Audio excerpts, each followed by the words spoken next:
नोंथांमोनखौ आंनि इउटिउब चेनेलाव फिन खनसे बरायबावनाय थाबाय। आसा खालामो नोंथांमोना गासिबो मोजाङैनो दङ। दिनै माखासे गोदान आपडेट लाना फैलायबाय लोगोफोर माखासे इउटुबारफोरनिफ्राय।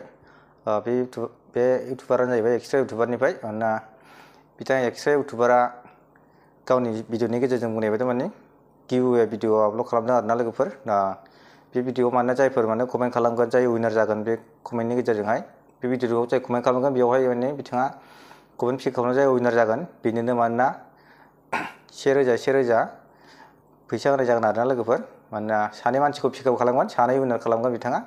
मानोना सासेनो 1000 सासेनो 1000 खालामगोन आरोना लोगोफोर। 2000खौहाय सासेनो 1000 होगोन आरोना बिथाङा। नोंथांमोना जायफोर उइनार जानो गोसो दङ बिथांनि भिडिअआव थांनानै कमेन्ट लिरबानो जाबाय, मोजां कमेन्ट लिरबानो जाबाय। आरो नोंथांमोना उइनारबो जानो हानाय। जुदि उइनार जायोब्ला बिथांनिफ्राय मानोना 1000 रांखौ नोंथांमोना मोनगोन आरोना। माबोरै होगोन बे 1000 रांखौ नोंथांमोना उनावहाय बिथांनि भिडिअनि गेजेरजोंहायनो मिथिगोन जाय उइनार जायो। नोंथांमोना गोबाव खालामालासिनो बिथांनि भिडिअखौ नायनानै थाबैनो मोजां मोनसे कमेन्ट खालामबानो जाबाय। आरो जिखुनु जाया मोनसे कमेन्ट जेखि लिरा माने उइनार जाबानो नोंथांमोननोहाय बियो 1000 रांखौ हरगोन आरोना लोगोफोर। नोंथांमोना गोबाव खालामालासे थांनानै थाबैनो नोंथांमोना मोजां कमेन्ट लिरनानै फैबानो जाबाय। आरो उइनार जायोब्ला नोंथांमोना 1000 फैसाखौ नोंथांमोना बान्थाखौ मोननो हागोन लोगोफोर।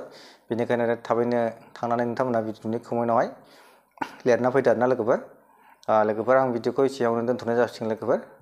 थाब थांनानै कमेन्टआव लिरना फैबानो जाबाय लोगोफोर, मोजां कमेन्ट नोंथांमोना मोननोबो हानाय। आं बे आपडेटखौ मिथिनो थाखायनो नोंथांमोननि सिगाङावहाय भिडिअखौ बानायनाय जादों लोगोफोर। ओंखायनो नोंथांमोना थांनानै थाब कमेन्टआवहाय लिरना फैबानो जाबाय, उइनारबो जानो हानाय नोंथांमोना। दा भिडिअआ एसेनोसै लोगोफोर। आं भिडिअखौ एसेयावनो दोनथ'नाय जाबाय लोगोफोर। बाय बाय लोगोफोर। नेक्स्ट भिडिअआव थाबैनो लोगो मोनफिनलायगोनलाय।